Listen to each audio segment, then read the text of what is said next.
estamos en la recta final de este último módulo, el endovascular. Hoy vamos a hablar un poco acerca de los principios físicos y básicos del láser en los tejidos humanos. Por lo tanto, no solamente vamos a hablar acerca de lo endovascular, sino en términos generales, lo que el láser hace o el efecto del láser en los tejidos del hombre. ¿Ok? Eso es lo que vamos a dar, por lo tanto, les voy a dar un preámbulo de una forma somera acerca de también cómo se tratan las telangiectasias con láser, porque ese es un tratamiento transcutáneo o percutáneo. No estamos, es diferente hablar de lo endovascular y de lo transcutáneo como son las arañitas vasculares. Pero, pues yo les voy a dar una base más o menos somera, básica, esencial, para que ustedes puedan también valorarlo a la hora de la adquisición de su equipo láser, porque hay láseres que van a ser 100% endovasculares y que utilizan esta fibra de láser, que ustedes ven esta que termina como en un capuchón. Esta es una fibra radiada y no se puede utilizar para el tratamiento transcutáneo de arañas vasculares. Por lo tanto, ahí ustedes van a ir viendo y con estos principios van a ir seleccionando la sonda y el láser que necesitan.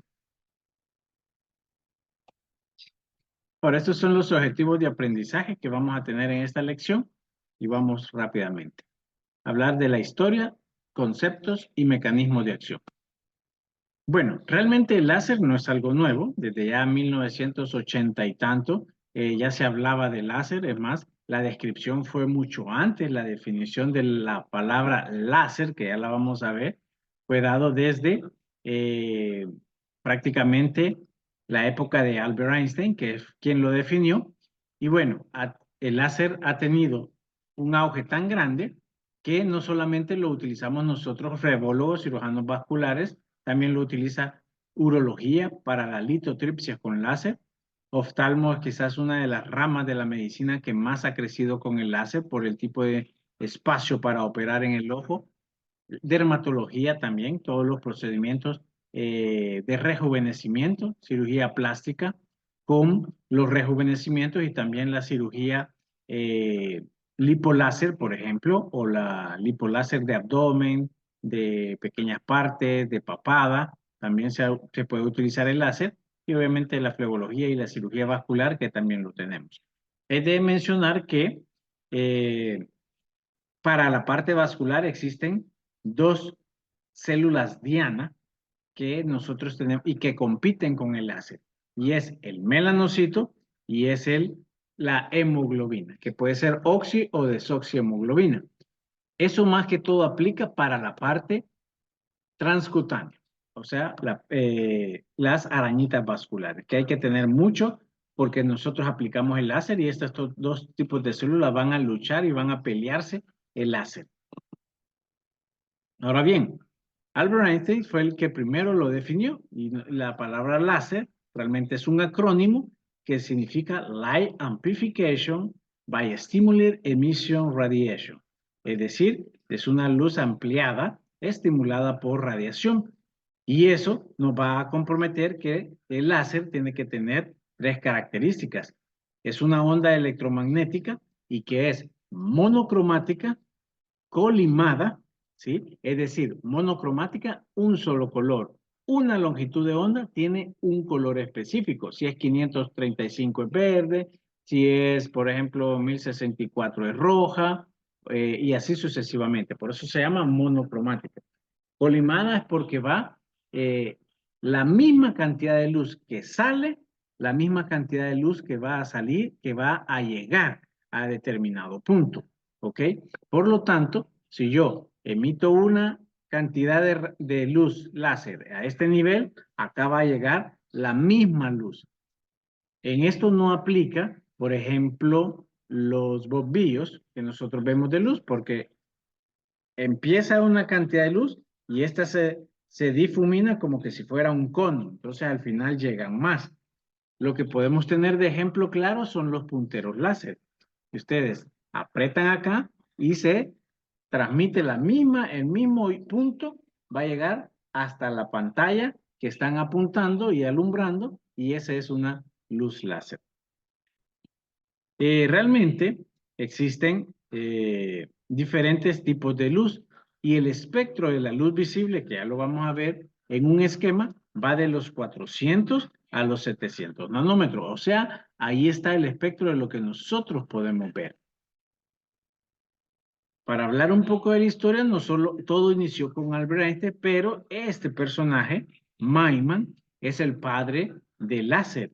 Él construyó el primer láser, que no es como lo vamos a conocer hoy día, era una máquina enorme, pero logró construir el láser de rubí, Teodoro Feynman. Esto fue en 1980, para que en el 83, este otro personaje muy conocido, ¿ok? Goodman vino y describió los primeros, aplicó el láser a los tejidos humanos y describió los primeros estudios del láser. Y por último, bueno, digamos que la historia llega más o menos hasta acá, que nos ayudó mucho la definición de este concepto: fototermólisis, lisis, destrucción a través del efecto de la luz del láser de una forma selectiva, porque antes se aplicaban y destruía todo a lo que iba dirigido, todo alrededor. Entonces, estas dos personas físicos, Anderson y Parrish, definieron fototermólisis selectiva. ¿Qué quiere decir eso? La destrucción bajo los efectos de la luz del láser de cierto tejido, pero respetando al 100% los tejidos aledaños. Y eso marcó en la historia del láser la diferencia entre un simple láser para aplicarlo y destruir todo y un láser médico que va no solo a producir lisis, sino que también puede producir o estimular la producción de algo. Por ejemplo, en el caso vascular, hablamos de lisis, de una lesión fotomecánica destructiva del glóbulo rojo. En cambio, en la parte de rejuvenecimiento, estamos hablando de estimulación del melanocito. ¿Para qué se estimula el melanocito? Para la producción de colágeno nuevo, de mejor calidad, para que se vea la piel más radiante y rejuvenecida. A partir de ahí han sido más de 15 premios Nobel que el láser ha adquirido a lo largo de la historia. Y esto lo explica, este resonador lo explica de una forma más objetiva y más sencilla. ¿Cómo así? Bueno, todos los láseres tienen este concepto. O sea, es una cámara, un resonador, donde adentro está el material. El material del láser, depende cuál utilicemos, este puede estar en estado sólido, en estado gaseoso, en estado semiconductor. Si hablamos del N de Jack y el láser diodo, son semiconductores y aquí los vamos a tener. Entonces, bajo la estimulación electromagnética o eléctrica, ¿sí? Todos estos sustancias, todos sus átomos se van a ordenar en la unidad funcional del láser, que son los fotones. Cada resonador tiene dos espejos: un espejo reflectante del 100% y un espejo reflectante del 99%.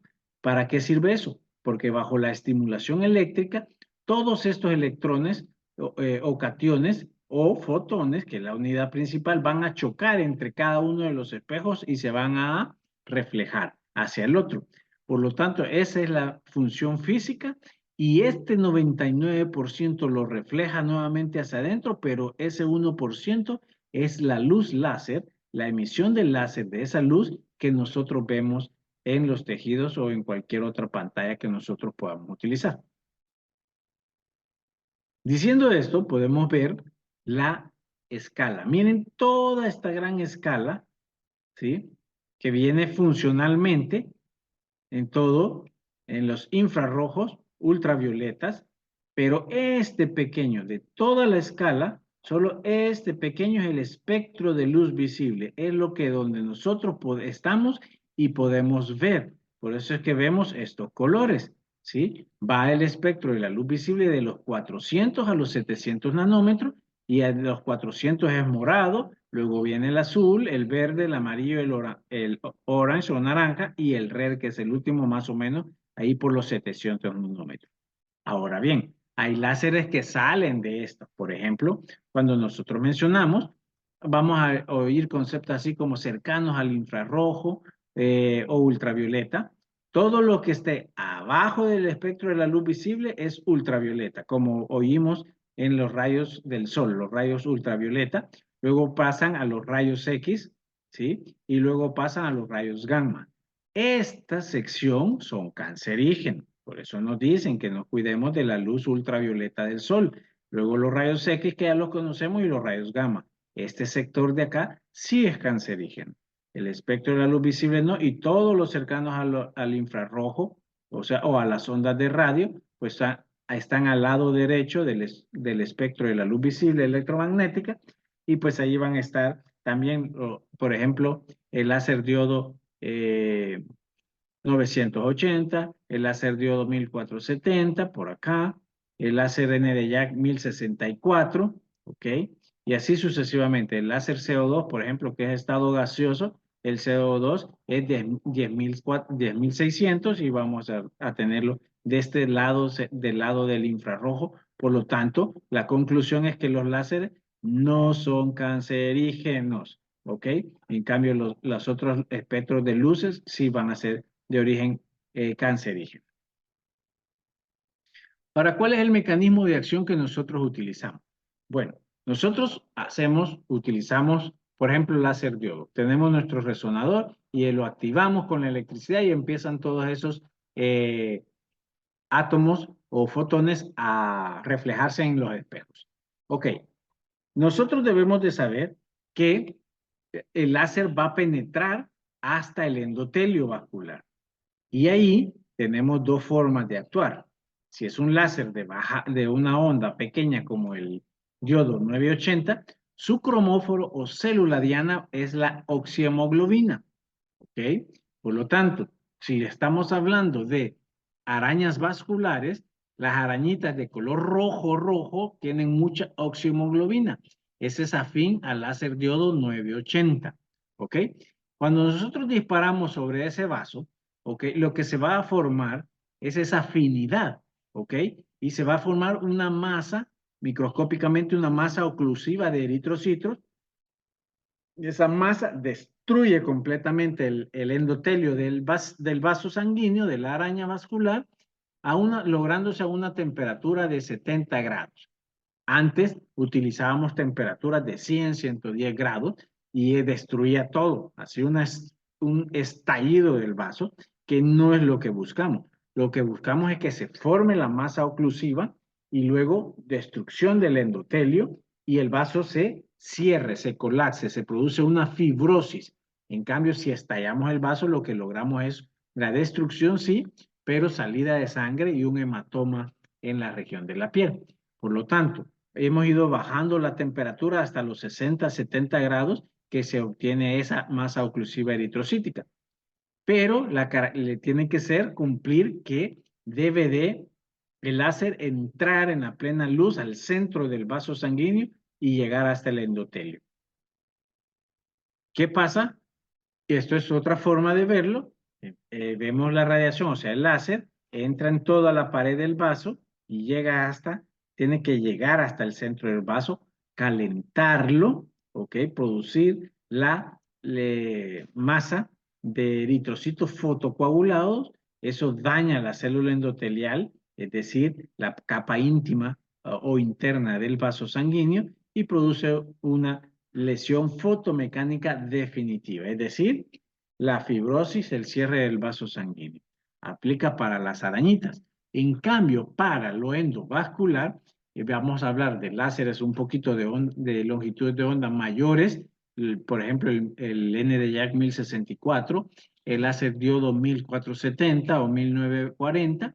Estos ya no tienen afinidad por la oxihemoglobina o el glóbulo rojo, sino que tienen más afinidad al agua. Por lo tanto, su efecto es mejor porque hace un calor de toda esa agua que se encuentra tanto al interior del vaso, como también el agua que se encuentra al interior del glóbulo rojo, la calienta, la destruye y el vaso se cierra, obteniendo siempre esa lesión fotomecánica definitiva. Son mecanismos de acción diferentes que van de acuerdo a la longitud de onda del láser que nosotros consigamos.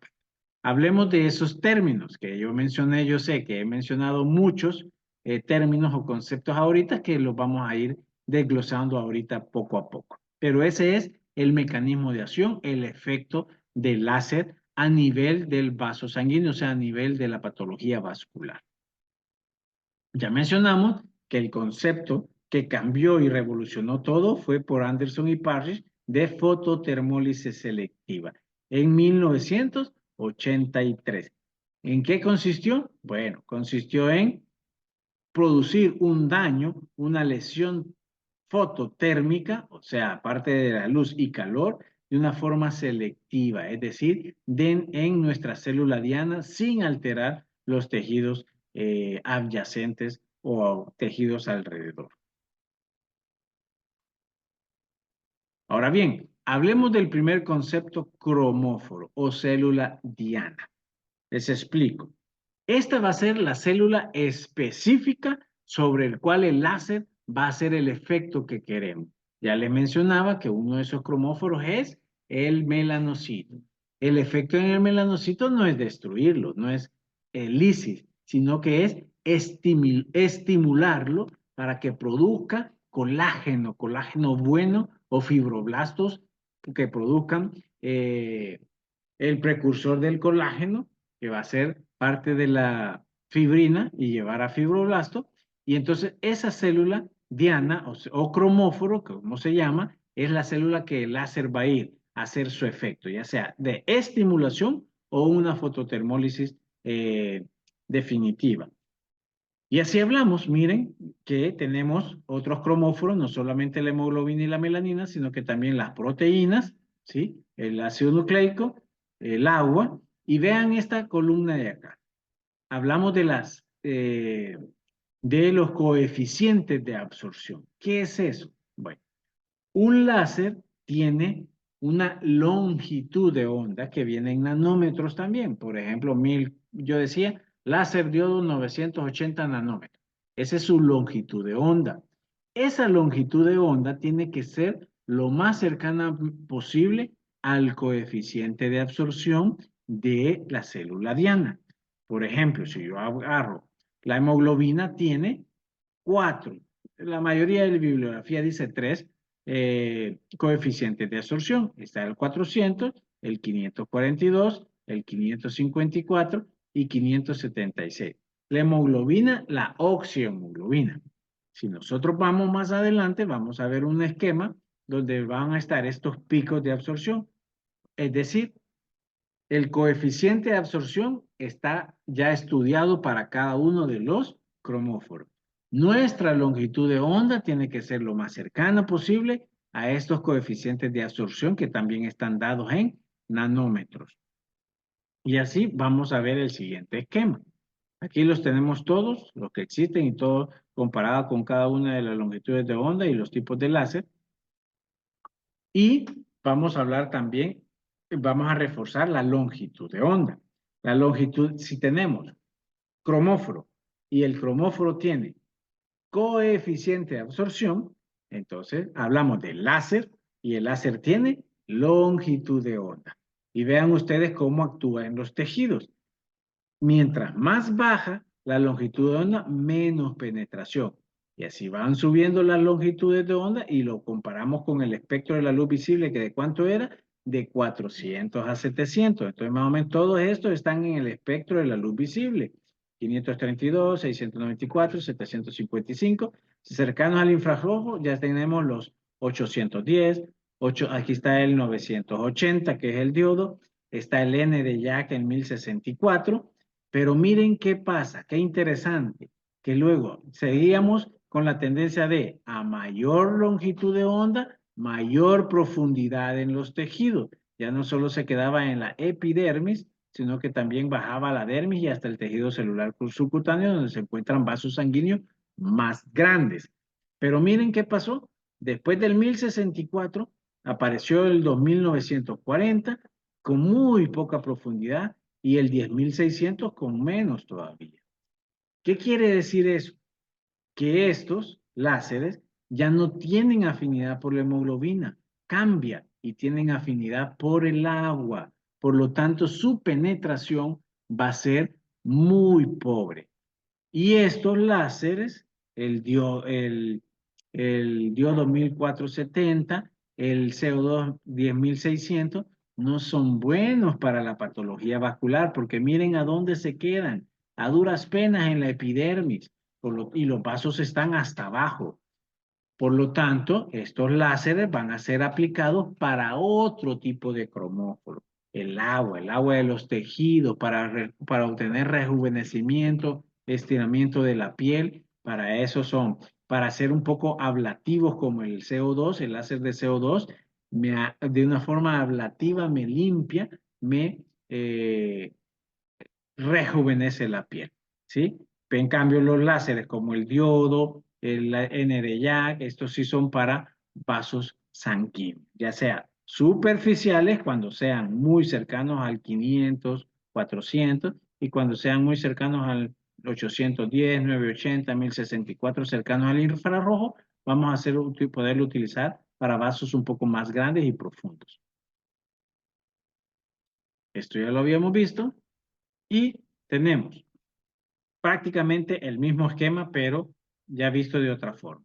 Vean ustedes ya con los láseres aquí, por ejemplo, el láser KTP o el, láser de potasio es 532 su longitud de onda. Miren hasta dónde llegan, a epidermis. Este es muy bueno para arañitas, para cuperosis, arañas en la nariz, arañas en las alas de la nariz, eh, es muy bueno para telangiectasias en la piel, telangiectasias en la pierna, es muy bueno para poiquilodermia de Chivari, que es cuando se les pone rojo acá a a las personas muy blancas, muy bueno, muy bueno. Y así también tenemos el alexandrita, porque es muy, muy superficial. Pero vean, el láser diodo 980 llega hasta allá un poquito al celular subcutáneo, donde tenemos también arañas vasculares y también es muy bueno para eso. Y el Nd:YAG entra un poquito más profundo ya para las raíces. Por ejemplo, el Nd:YAG podemos utilizarlo para arañas vasculares, podemos utilizarlo para vasos reticulares e incluso podemos utilizarlo para endovascular. El diodo también, pero su afinidad va a ir siendo a la hemoglobina y vieron que el láser diodo 980 es versátil, se puede utilizar para lipoláser, para endovascular, para arañitas, ¿sí? Pero hay que saberlo utilizar con ciertas parametrías. En cambio, ya después del 1000, por ejemplo, el 1064 ya es más para vascular, ¿sí? Y así no digamos el diodo 1470, que es ya menos versátil y se va especificando más en la parte vascular. Entonces, ¿qué dice uno? Bueno, depende qué enfermedad voy a manejar, el tipo de láser que yo voy a adquirir. Si yo digo, bueno, no, yo solo lo quiero para endovascular, entonces de un solo uno dice, bueno, yo necesito del 1000 para arriba, 1064, 1470, 1940, ¿sí? Que ya van a perder afinidad por la hemoglobina y se van a ir por la afinidad por el agua y van a ser más específicos y con menos efectos secundarios en los tejidos alrededor. Y aquí volvemos a ver los tipos de láser, sus longitudes de onda y los efectos que tienen a la profundidad de los tejidos. Bueno, recordemos entonces, conceptos como cromóforo o célula diana es la célula donde yo voy a ejercer el efecto. Puede ser melanocito, puede ser la hemoglobina o el glóbulo rojo, puede ser el agua, puede ser los ácidos nucleicos, pueden ser las proteínas, dependiendo de la patología. En el caso vascular, nos vamos a ir que hay dos cromóforos que tenemos que buscar y van a ser la hemoglobina y vamos a buscar también el agua. Cada láser tiene una longitud de onda. Cada cromóforo tiene una coeficiente de absorción. Eso se tienen que acercar lo más posible para obtener mejores resultados. Ok, otro concepto es spot o área de trabajo. Esto aplica no para lo endovascular, esto aplica para el láser que yo voy a atacar mi arañita, ¿ok? El spot o área de trabajo, su nombre lo dice, es el área, los centímetros cuadrados que yo voy a trabajar. Hay láseres que son puntiformes y hay láseres que ya traen piezas que tienen áreas de trabajo de diferente tamaño, ¿ok? Tiempo de relajación térmica es bien interesante porque para existir el concepto de fototermólisis selectiva, recuerden, obtener un efecto sin dañar los tejidos alrededor, utilizamos este concepto de tiempo de relajación térmica. Es el tiempo necesario para enfriar el 50% del cromóforo estimulado. ¿Qué quiere decir eso? Si yo, esto es como que ustedes agarren una cacerola caliente, ¿sí? Si ustedes la agarran, ese es el tiempo de trabajo o duración del pulso.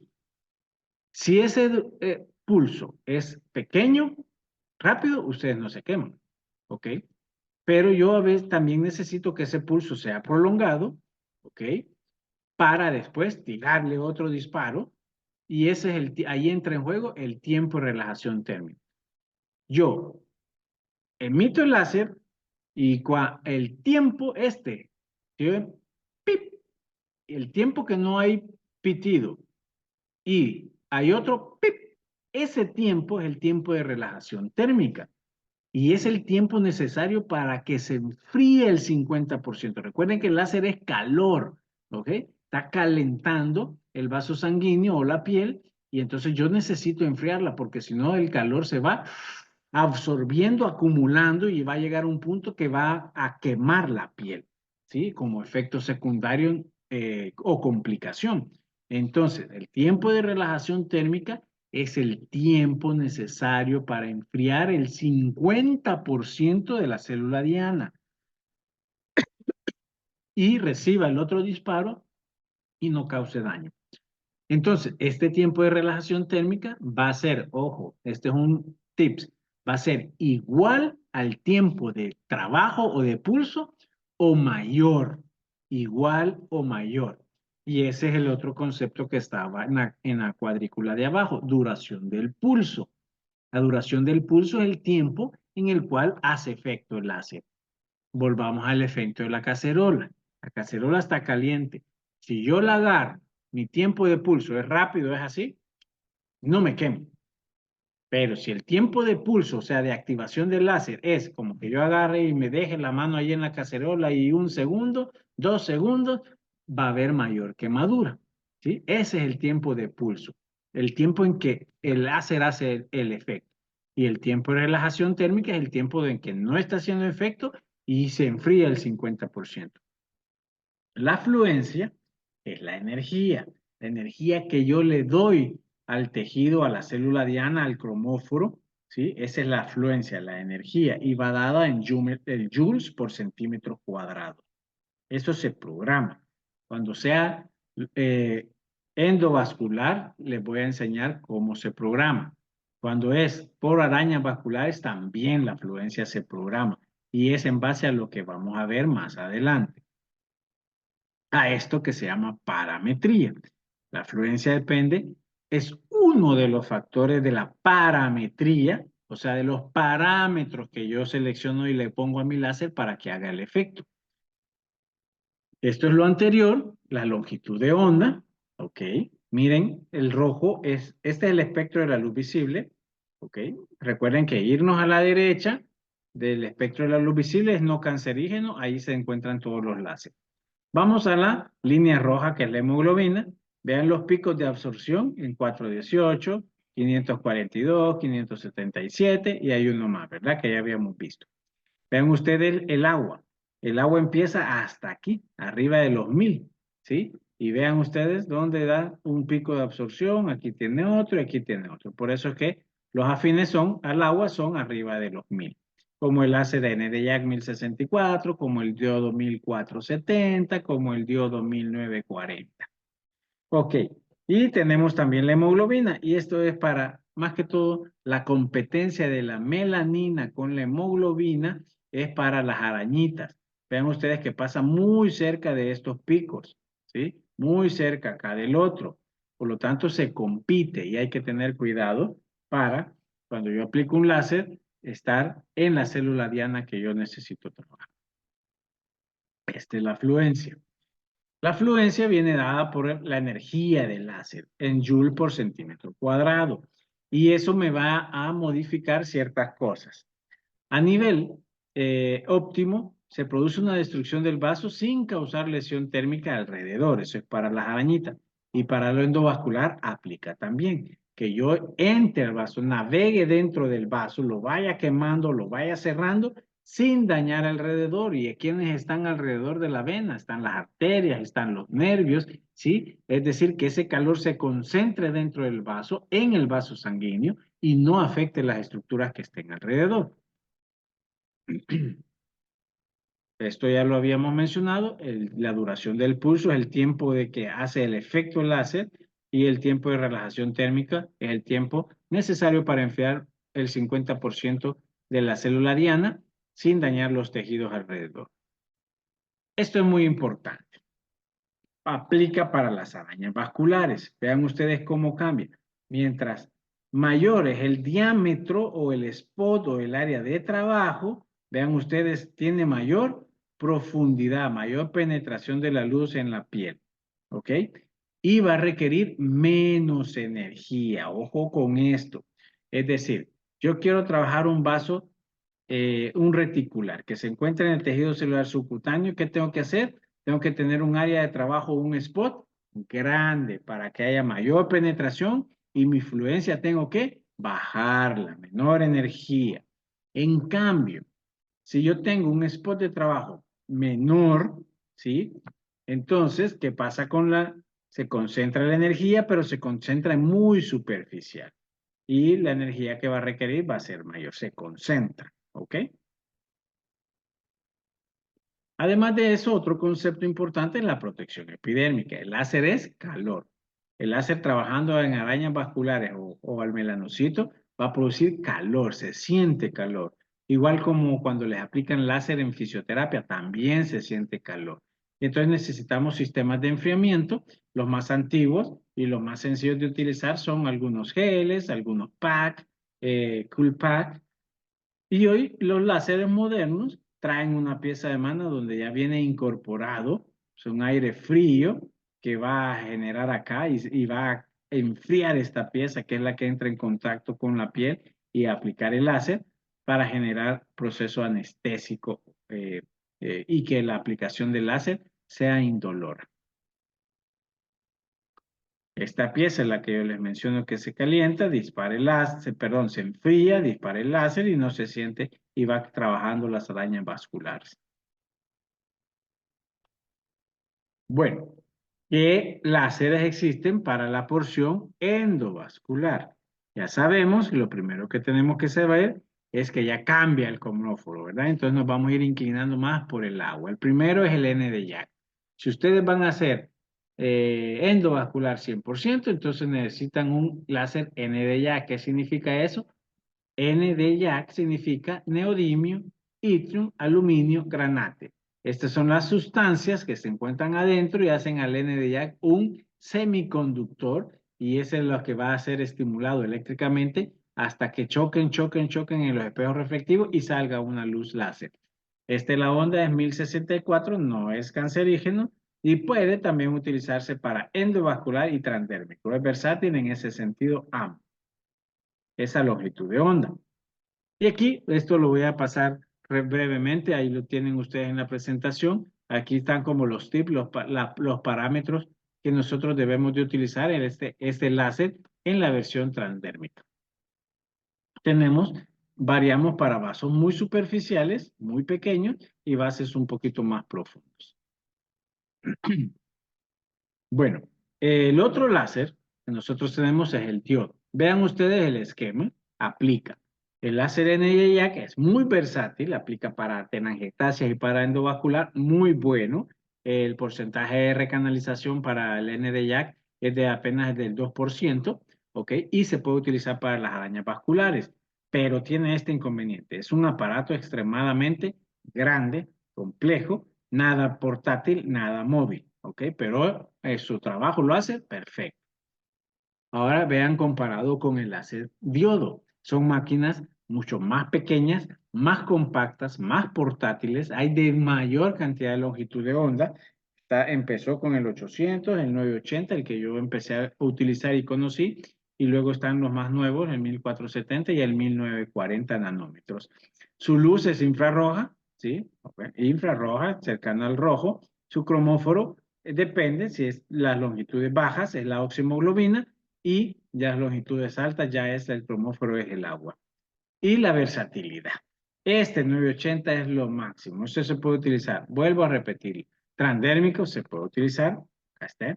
Lipoláser se puede utilizar. Eh, este, y endovascular se puede utilizar para las tres cosas. Pero hay que saberle poner los parámetros para que endovascularmente no se vaya a dar la recanalización, sino que haga el efecto de contraer y quemar el vaso. Ahora, las longitudes de onda altas, 1470 y 1940, son para endovascular propiamente, más aún que estos utilizan una sonda que quema a los 360 grados, es una fibra óptica difusa o radiada, y ese es el efecto que tiene quemar los 360 para quemar la pared del vaso y navegar prácticamente y generar siempre esa masa de eritrocito, esa masa oclusiva de eritrocito y la fotocoagulación definitiva o efecto mecánico irreversible. En cambio, el 980 se puede utilizar para las arañas porque utiliza también una fibra óptica lineal. ¿Cuál es la diferencia de la fibra óptica lineal? Es que no tiene este componente que lo hace que sea radiado y que queme los 360, sino que quema de una forma lineal, puntiforme, ¿sí? Directo para quemar el vaso. Bueno, vamos al tratamiento transdérmico endovascular de esos. Ya esto lo vamos a ir pasando rápido. Aquí les dejo las parametrías estándares con la cual pueden empezar si ustedes se animan a hacer también láser de arañas vasculares, ya sea con Nd:YAG o ya sea con DIOD. Eso es como el estándar para obtener buenos resultados en general. Luego ya uno va, con la práctica va cambiando y va poniendo diferentes parámetros o parametría para el efecto, lograr el efecto que necesitamos. Para lo endovascular prácticamente se trabaja con, o ya sea un Nd:YAG 1064 a 60 o 75 Joule por centímetro cuadrado de fluencia, ¿sí? Y se va quemando el vaso siempre, sacando la fibra, 0.5 centímetros, perdón, 1 milímetro por segundo. Y el diodo se pueden utilizar endovascularmente perfectos, también se puede el 980, pero con esto ya ustedes no van a tener ningún lío de revascularización. Antes la fluencia que se utilizaba era esta, hoy ya no, hoy ya se utiliza fluencia de 60 a 80 Joule por centímetro cuadrado, esto es hoy, y como le dijera, el diámetro del vaso me determina también esto, la energía o en watts que yo voy a utilizar. Puedo utilizar, por ejemplo, un vaso sanguíneo de 0.6 en adelante hasta 12 milímetros. Yo puedo utilizar, por ejemplo, unos 10 watts de potencia, siempre a 60-80 joules por centímetro cuadrado. Si yo tengo vasos de 12 milímetros o de 1.2 hasta 1.5 milímetros o 15 milímetros, yo puedo utilizar watts de potencia de 12. Y si yo tengo donde es hasta 2 centímetros o 20 milímetros, es el máximo, la indicación de una cirugía láser, yo puedo utilizar hasta, por ejemplo, 15 watts de potencia.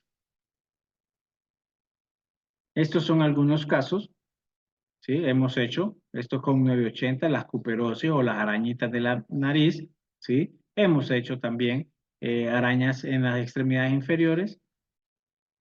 Hemos hecho estas endovascularmente, esto ya no es transdérmico, sino que es meter la fibra de láser y quemarla con cuidado, pero con el cuidado de no causar quemadura en la piel. Y obviamente hemos trabajado ejes afenos con estas epifaciales, pero hoy día realmente para las epifaciales como estas o estas que vienen, se hacen tratamientos híbridos. ¿Qué quiere decir eso? es mucho más cómodo, barato y menos efectos, menos complicaciones si yo hago láser de la safena endovascular y todo esto lo inyecto con espuma. Es mucho más práctico, más sencillo, porque aquí solo con el láser, acuérdense, ya van a ver en la clase anterior que es una técnica de Seldinger, donde yo canalizo la vena, entro una guía, dejo un catéter, meto la fibra del láser en el catéter y lo quemo. En cambio, cuando yo inyecto espuma, es pincho la vena y de un solo le echo la espuma. Entonces, para epifaciales perforantes, están mejor diseñados hoy por hoy con el procedimiento de ablación con espuma ecoguiada. Y la safena sigue siendo hoy por hoy el gold estándar, los procedimientos térmicos, que son el láser y la radiofrecuencia. Entonces, si ustedes logran tener una insuficiencia de la válvula safenofemoral y estas vainas epifaciales, pues les tocará realizar procedimientos combinados o híbridos. Bueno, eso es lo que yo les traía en esta ocasión. Vamos a